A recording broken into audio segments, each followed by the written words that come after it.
In complete silence, humans walked away. The Council discovered the cost. Ambassador stood before the crystalline doors of the Galactic Council chambers, her hands steady despite the weight of the moment. Behind her, the human delegation waited in perfect formation. No fidgeting, no nervous chatter, just the kind of disciplined silence that had made other species uncomfortable for decades. The guards at the entrance towered over her, their forearms crossed in the traditional gesture of authority. Their translator devices hummed softly as they processed her credentials for the final time.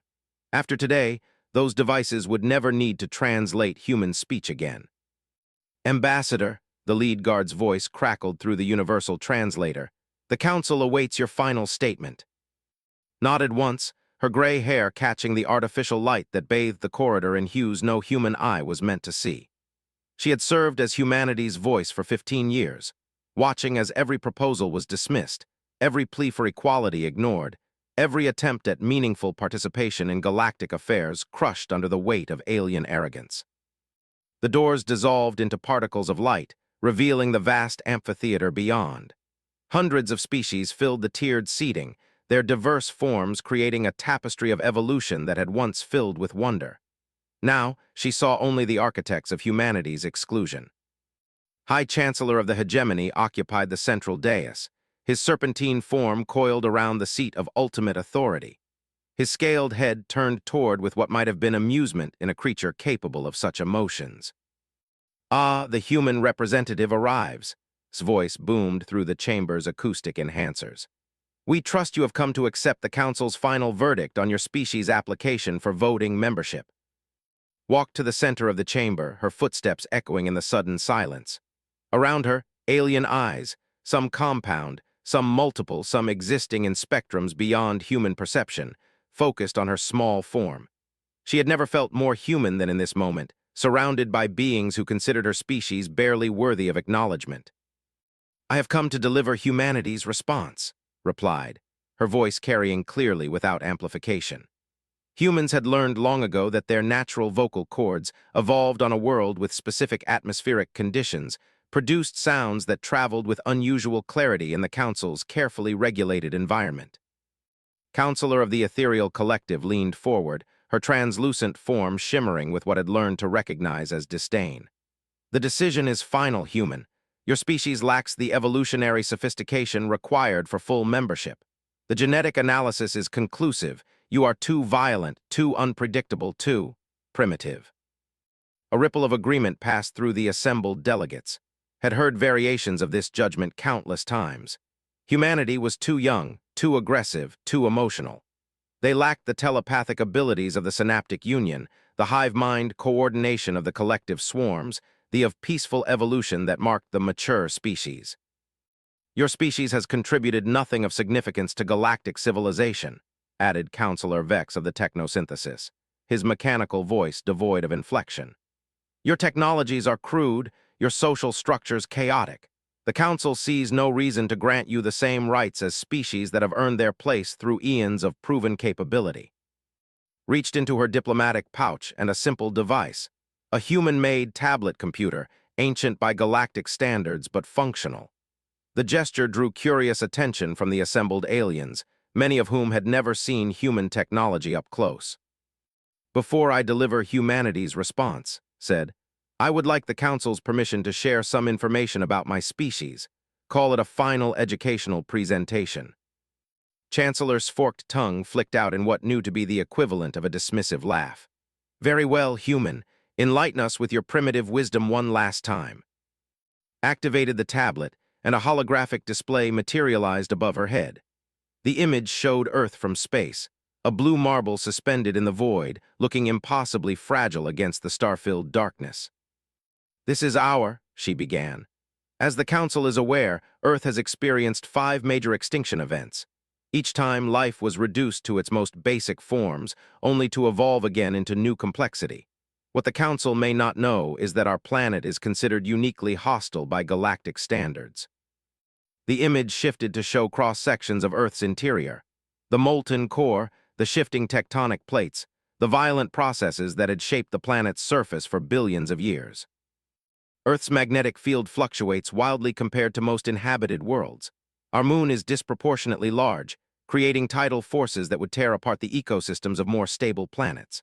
Our sun is a variable star, prone to solar flares that have repeatedly sterilized our planet's surface.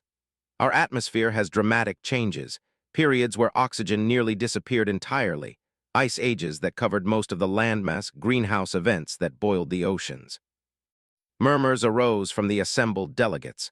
Could see confusion in their body language. Why was the human wasting their time with planetary geology? Life on Earth, continued, has survived by developing a characteristic that the Council has repeatedly identified as our greatest weakness: adaptability through stress response. What you call violence, we call survival. What you call unpredictability, we call flexibility. What you call primitive emotional responses, we call the ability to function under pressure that would shut down more evolved nervous systems. She touched the tablet again, and the display changed to show human achievements. Cities rising from wilderness, machines flying through the atmosphere, rockets piercing the sky toward the stars. In the mere 200,000 years since modern humans evolved, we have gone from using stone tools to achieving. The Council's own records show that most species require millions of years to make similar technological progress. Our development curve is not just unusual, it's unprecedented. The chamber fell silent, could sense the shift in attention. She now had their full focus in a way that 15 years of diplomatic presentations had never achieved. "But I am not here to argue for humanity's worthiness," said, her voice taking on a harder edge. "I am here to inform the Council that humanity withdraws its application for membership. Effective immediately, all human diplomatic missions will close. All human trade agreements are terminated. All human participation in galactic affairs ends today." The silence that followed was absolute. In her peripheral vision, could see the other members of the human delegation, diplomats, scientists, cultural who had devoted their careers to building bridges between humanity and the galactic community. Their faces showed no emotion, but she knew they shared her mixture of sadness and relief. Chancellor recovered first, his serpentine body uncoiling as he leaned forward. "This is an emotional outburst, nothing more. Your species cannot survive in isolation. You depend on galactic trade routes, technological exchanges, cultural contact. You will return within a cycle, begging for readmission to observer status." Smiled, an expression that translated poorly across species boundaries, but which every alien in the chamber recognized as somehow significant. "You misunderstand, Chancellor. This is not an emotional decision. This is a strategic one." She gestured to her tablet one final time. The display now showed a star map, not the familiar cartographic projections used by galactic civilization, but something else entirely. Red lines connected star systems in patterns that made several delegates lean forward with sudden interest.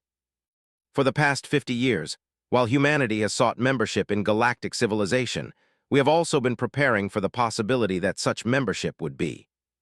These red lines represent something the Council has never bothered to investigate: alternative trade routes, hidden jump points, and resource flows that bypass the traditional galactic infrastructure entirely.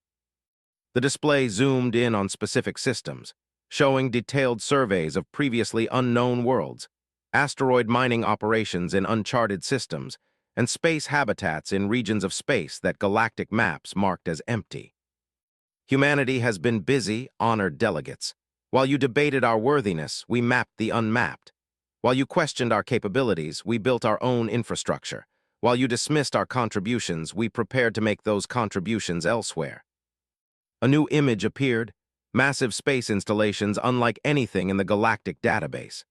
Shipyards, research stations, agricultural platforms, and manufacturing facilities stretched across solar systems that had never appeared on Council star charts.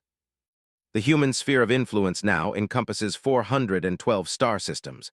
We have established trade relationships with 17 non-Council species. Our population has grown to 46 billion across 93 worlds and 308 orbital habitats. We have terraformed 12 planets and asteroid-formed 37 more. The numbers hit the chamber like physical blows. Could see the calculations running behind alien eyes: populations larger than most Council species, territorial claims that dwarfed the holdings of established powers, technological capabilities that had somehow developed in secret. "But perhaps most importantly," continued, Humanity has made contact with other species who have been rejected by the Council for the same reasons we have been. Too young, too violent, too primitive, too different. They call themselves the Free Worlds Coalition. As of today, humanity becomes a founding member of their governing body. The display changed one final time, showing a map that made several delegates gasp audibly. A vast network of star systems stretched across unexplored regions of the galaxy, connected by trade routes and communication lines that bypassed Council space entirely. At the center of it all was the distinctive blue dot of Earth, no longer an isolated world seeking acceptance, but the hub of a civilization that had grown beyond the Council's ability to control or contain. The Free Worlds Coalition represents 237 species across 8,000 star systems. Our combined military strength exceeds that of the Council.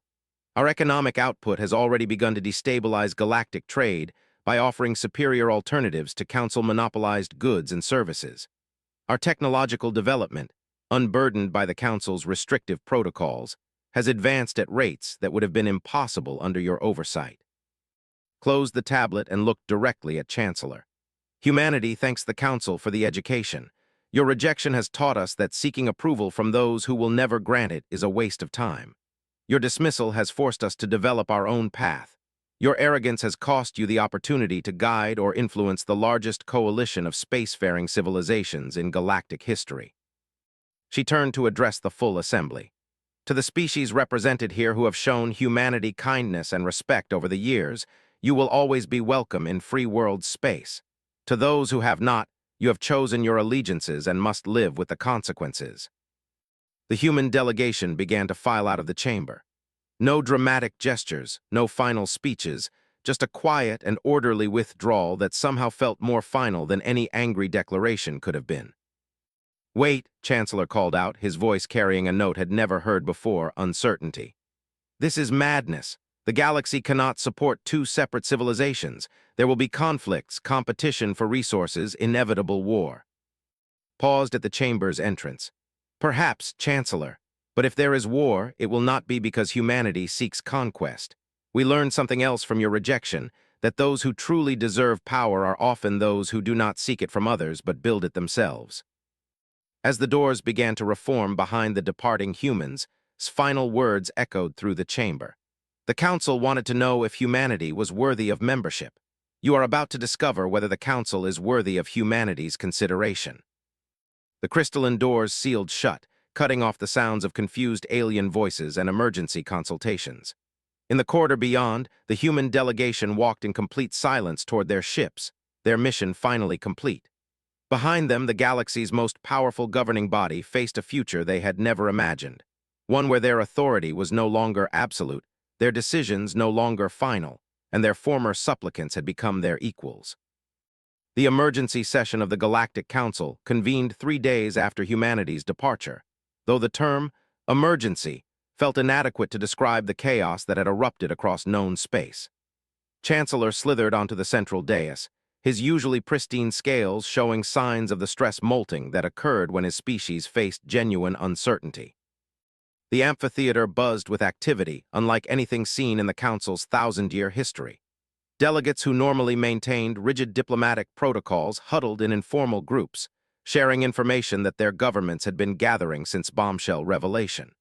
Translation matrices worked overtime as species abandoned formal Council languages in favor of rapid communication in their native tongues. "Order," commanded, his voice amplified to painful levels. "This session will address the developments concerning the former human observer mission and their claims regarding unauthorized territorial expansion." Senior analyst of the Information Guild materialized at the speaker's podium, her crystalline form refracting the chamber's light into nervous patterns.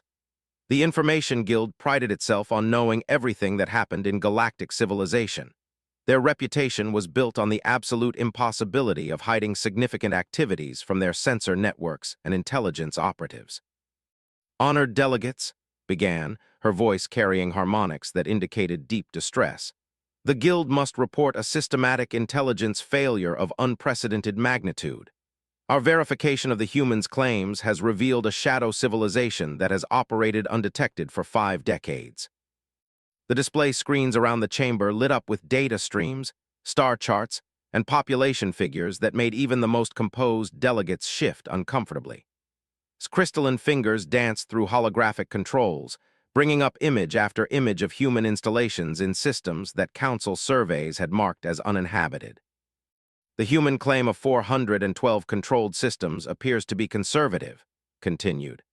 Our deep space reconnaissance has identified human presence or influence in at least 600 systems. More troubling, many of these systems contain infrastructure of clearly non-human design, confirming their claims of alliance with other species. Counselor rose from her seat, her ethereal form flickering with agitation. How is such concealment possible? The Guild's sensor networks monitor all significant energy emissions in explored space. That honored counselor brings us to our second revelation, replied. Human technology has diverged from galactic standard in ways we failed to detect. Their energy signatures, communication protocols, and propulsion systems operate on principles that our monitoring systems were not designed to recognize. A new set of images appeared, sleek ships that looked nothing like the crude human vessels the Council had observed during their diplomatic missions. These craft moved through space without the characteristic energy trails of standard FTL drives, their hulls incorporating materials that seemed to bend light around them in ways that suggested active camouflage rather than simple stealth coating. Furthermore, added, her tone growing more strained, human settlements employ what can only be described as adaptive architecture. Their installations alter their appearance and energy output to mimic natural phenomena. Several systems we had as containing unusual asteroid formations have been revealed as massive industrial complexes. Trade Minister of the Commercial Federation stood with the heavy, deliberate movements of his species. The economic implications are significant. Our preliminary analysis suggests that human trade networks have been siphoning commerce from established routes for over 2 decades. The recent instability in commodity prices, the unexplained supply shortages, the mysterious new competition in manufactured goods, all of this traces back to human-controlled markets operating outside our oversight. The chamber erupted in concerned chatter. Economic stability was the foundation of galactic civilization. Most species had joined the Council as much for access to stable trade networks as for the prestige of membership. The idea that a significant portion of their economy had been operating independently was more disturbing than any military threat. How much of our economy? Demanded Counselor of the Resource Coordination Bureau. Minister's tentacles writhed in a pattern that indicated uncertainty and fear. Conservative estimates suggest 12% of total galactic trade volume has been redirected through human-controlled networks. However, this appears to be accelerating. Since the human announcement, we have detected mass cancellations of Council-negotiated contracts and a corresponding surge in activity along previously unknown trade routes. Scientific Coordinator Ra of the Research Collective added her voice to the growing alarm. The technological implications are equally serious. Our analysis of the data presented by Ambassador indicates that human research has proceeded along paths that Council protocols would have forbidden. They appear to have achieved breakthrough innovations in materials science, energy generation, and biological adaptation by pursuing lines of inquiry that the Council deemed too dangerous or unethical. She gestured to a display showing human terraforming projects. Their planetary modification techniques show none of the careful, gradual approaches mandated by Council environmental protocols. Instead, they use rapid atmospheric conversion processes that should by all rights result in ecological collapse. However, the end results show stable, thriving biospheres that support multiple species. They have somehow developed terraforming methods that work faster and more effectively than our established techniques. Defense Coordinator L of the Military Coordination Command had remained silent throughout the session. But now, he rose from his position with the grinding sound of metal against stone that characterized his species' movements. The military situation is more complex than our initial assessments suggested, he announced. The human claim of superior military strength cannot be easily or dismissed.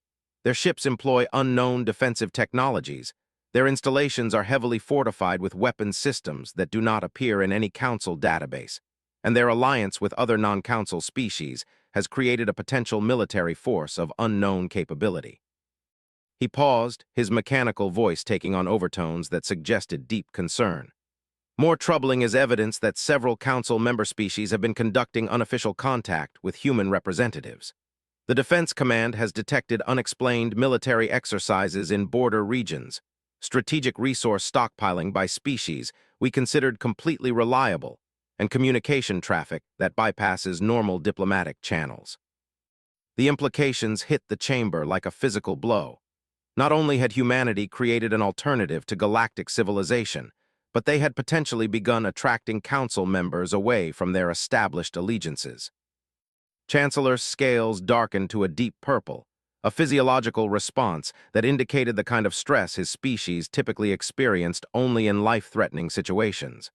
Are there any estimates of how many Council species might be susceptible to human recruitment? The question hung in the air for long moments before senior analyst provided an answer that sent ripples of shock through the assembled delegates.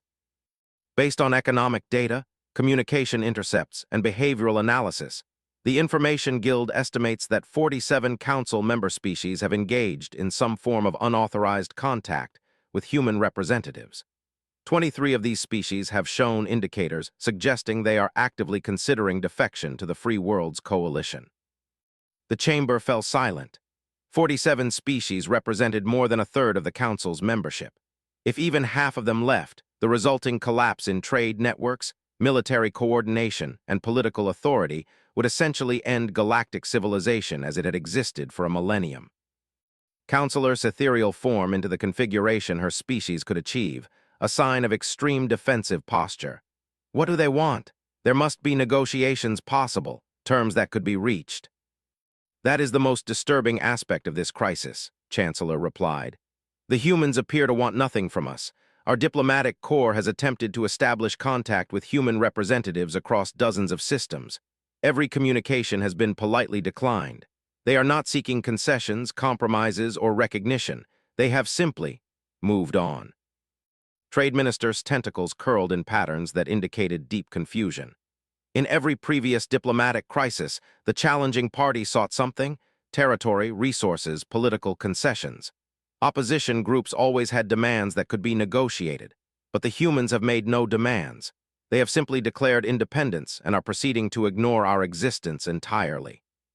Which brings us to the immediate crisis, Defense Coordinator L announced. Long-range sensors have detected massive construction projects in the Outer Rim territories. The humans appear to be building something that dwarfs any infrastructure project in Council history. The energy outputs suggest industrial capacity that exceeds the combined manufacturing potential of the core worlds. New images filled the displays, massive structures under construction in deep space, their scale so vast that the human ships working on them appeared as tiny specks. The framework stretched for thousands of kilometers, incorporating design elements that suggested functions beyond anything in Council experience. "What are they building?" asked Counselor. "Unknown," L replied. "The construction incorporates technologies we do not recognize, materials we cannot identify, and architectural principles that do not match any known engineering standards. Preliminary analysis suggests it may be some form of industrial complex, but the scale suggests capabilities that would revolutionize manufacturing on a galactic scale." Scientific Coordinator Ra added her own disturbing observation. "The construction sites are located in systems that our stellar cartography indicated were resource-poor and unsuitable for development. Either our surveys were catastrophically incorrect, or the humans have developed extraction and processing techniques that allow them to utilize resources we considered inaccessible." The full implications began to settle over the assembled delegates. Humanity had not simply left galactic civilization. They had built a replacement that was larger, more advanced, and potentially more appealing to species that had grown frustrated with Council oversight and restrictions. Chancellor slithered to the front of his platform, his movements showing the careful control of a being fighting panic. "The question before the Council is simple. How do we respond to the emergence of a rival civilization that appears to exceed our capabilities in multiple critical areas?" The debate that followed lasted for 18 hours and accomplished nothing. Proposals for military action were abandoned when the Defense Command admitted they lacked reliable intelligence on Free Worlds Coalition capabilities. Diplomatic initiatives failed because the humans simply refused to engage. Economic sanctions were pointless because the human economy operated independently of council systems. As the session finally adjourned, the delegates dispersed with the knowledge that galactic civilization faced its first existential crisis. For 1,000 years, the Council had been the supreme authority in known space. In a matter of days, they had discovered that their authority extended only as far as species chose to acknowledge it. In the days that followed, the crisis deepened. 3 more Council species formally announced their withdrawal from Council membership, citing the discovery of more suitable alternatives to traditional governance structures. Trade disruptions spread as entire economic sectors shifted their operations to free worlds networks. Communication channels buzzed with reports of human diplomatic missions arriving at the capitals of species that had never even applied for Council membership. But perhaps most disturbing of all was the silence. The humans, having delivered their message, had returned to their own affairs with the calm efficiency that had always made other species uncomfortable. They were not gloating, not threatening, not demanding. They had simply walked away. And the galaxy was discovering that being ignored by humanity was far more unsettling than being opposed by them had ever been. 6 months after humanity's withdrawal from galactic civilization, Captain of the Council Exploration Service found herself staring at sensor readings that every principle of established physics. Her ship, the Harmony of Knowledge, had been dispatched to investigate reports of unusual activity in the outer spiral, a region that Council surveys had classified as too resource-poor and too distant to merit serious exploration. What they found changed everything. Captain, her sensor operator called out, his voice carrying the harmonic distortions that indicated extreme confusion in his species. The energy readings are impossible. The scale exceeds anything in our database. Moved to the sensor station, her 6 limbs carrying her across the bridge with the fluid grace that had made her species natural explorers. The displays showed a star system that should have contained nothing but a dim red dwarf and a handful of barren planets. Instead, the system blazed with artificial energy signatures that rivaled the output of galactic core civilizations. "Show me visual," she commanded. The main screen materialized an image that left the entire bridge crew speechless. A massive ring structure encircled the red dwarf star, its surface dotted with what could only be industrial installations of staggering complexity. Ships moved in organized streams between the ring sections, not the scattered patterns of normal traffic, but the precise choreography of a civilization that had achieved perfect logistical coordination. "By the eternal spiral," whispered her navigation officer. "It's a ring. They're harvesting the entire energy output of a star." But that wasn't the most shocking discovery. As their sensors adapted to the massive energy signatures, they began to detect smaller structures throughout the system: orbital habitats, asteroid mining complexes, and manufacturing platforms that processed raw materials on a scale that dwarfed the industrial capacity of entire council sectors. "Captain," the communications officer announced, "we're being hailed. The signal is. It's in perfect council standard, but the encryption protocols are completely unknown." "Put it through," ordered, though every instinct told her that her small exploration vessel was hopelessly outmatched by whatever civilization could build such megastructures. The face that appeared on the screen was human, a middle-aged woman with the kind of calm confidence that came from absolute certainty of one's position. Behind her, could see a command center that integrated technologies she didn't recognize with design aesthetics that somehow managed to be both alien and familiar. "Captain," the human said, her pronunciation of the alien name flawless. "I am Director Sarah of the Ring Industrial Complex. Your ship is welcome in free world space, though I should inform you that you are currently observing a classified construction project." The casual mention of classified sent a chill through crew. The implications were clear. This was just one of many such projects, and the humans considered it significant enough to keep secret even from their own allies. "Director," replied, struggling to maintain diplomatic composure, "I was not aware that this system contained any inhabited installations. Our surveys indicated." "Your surveys were conducted 47 years ago," interrupted gently. "Stellar cartography changes. We established presence here 18 months after your last probe visit. I trust you found our navigational warnings adequate to avoid the construction zones." realized with growing alarm that there had indeed been navigational markers in the system, sophisticated ones that had guided their ship away from certain areas without her crew even noticing. The humans had been managing their approach from the moment they entered the system. "May I ask the purpose of this installation?" ventured. His expression shifted to something that might have been amusement. Industrial diversification. The Free Worlds Coalition has been developing manufacturing capabilities that operate independently of traditional resource extraction methods. This facility converts stellar energy directly into matter through controlled nucleosynthesis. We can literally manufacture any element we need, in any quantity required. The implications hit the bridge crew like a physical blow. Resource scarcity was the fundamental limitation that governed galactic civilization. Every war, every trade dispute, every political crisis ultimately traced back to competition for limited materials. A civilization that could create matter from energy had effectively transcended the basic economic principles that shaped interstellar society.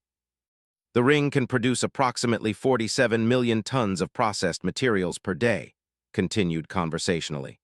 We're currently focusing on rare earth elements and heavy metals for shipbuilding, though we've found the technology quite adaptable to more exotic requirements.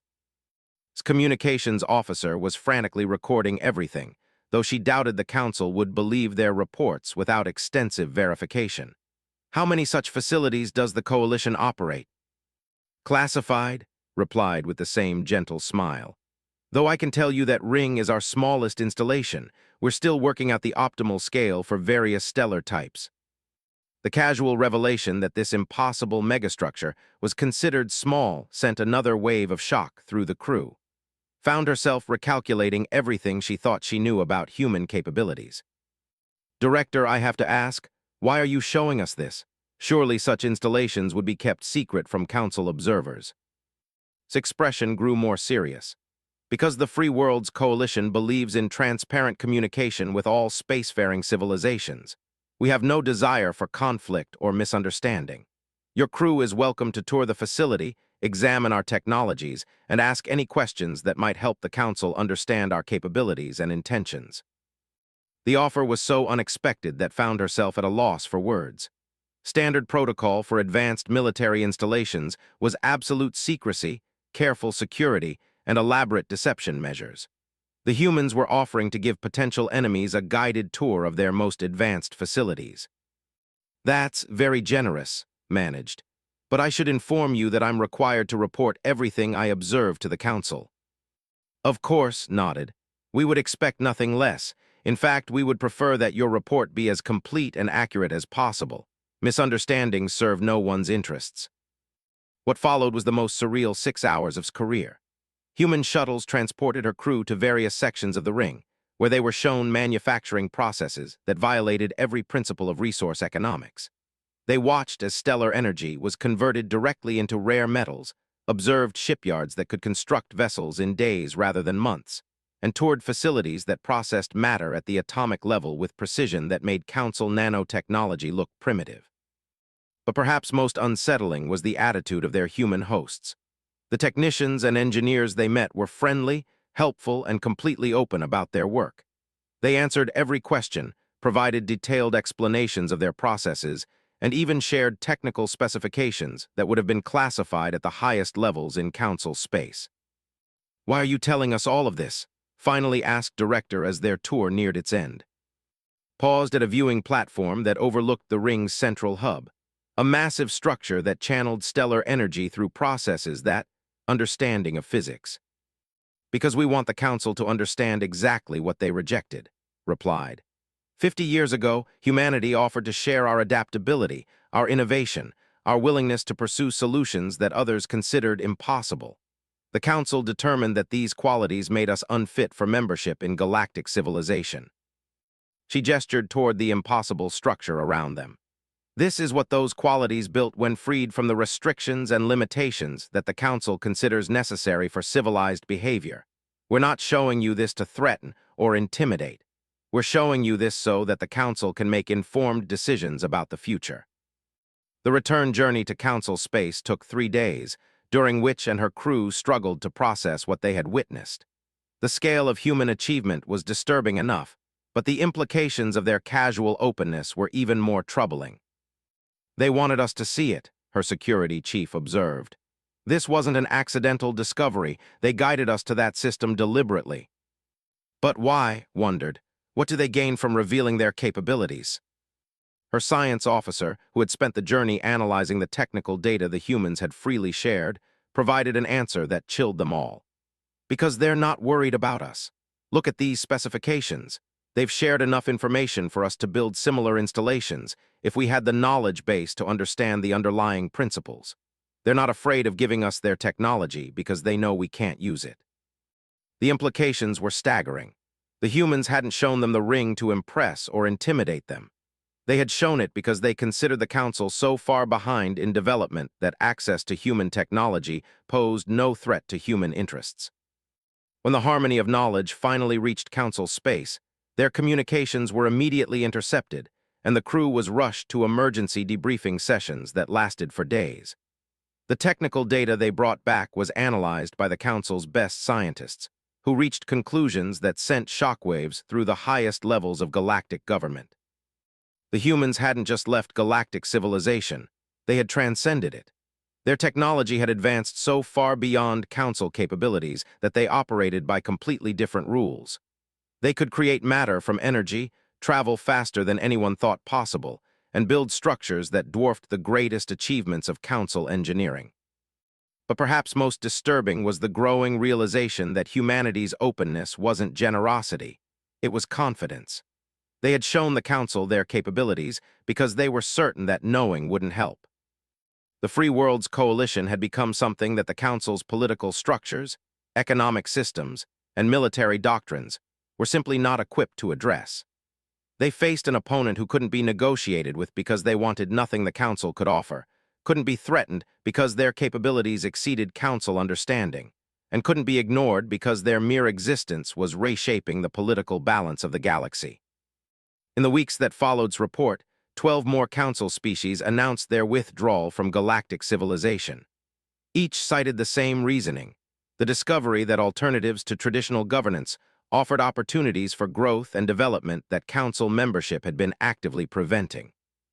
The Council found itself facing a crisis that had no precedent in their thousand-year history. They had built their civilization on the assumption that they represented the pinnacle of galactic achievement. The discovery that an entire alternative civilization existed, one that surpassed them in every measurable way, challenged the fundamental assumptions upon which their society was built. And still, the humans maintained their silence. No threats, no demands, no attempts at recruitment or conversion. They had simply built a better way of life and invited others to join them. The choice, as always, belonged to individual species. The silence was becoming deafening,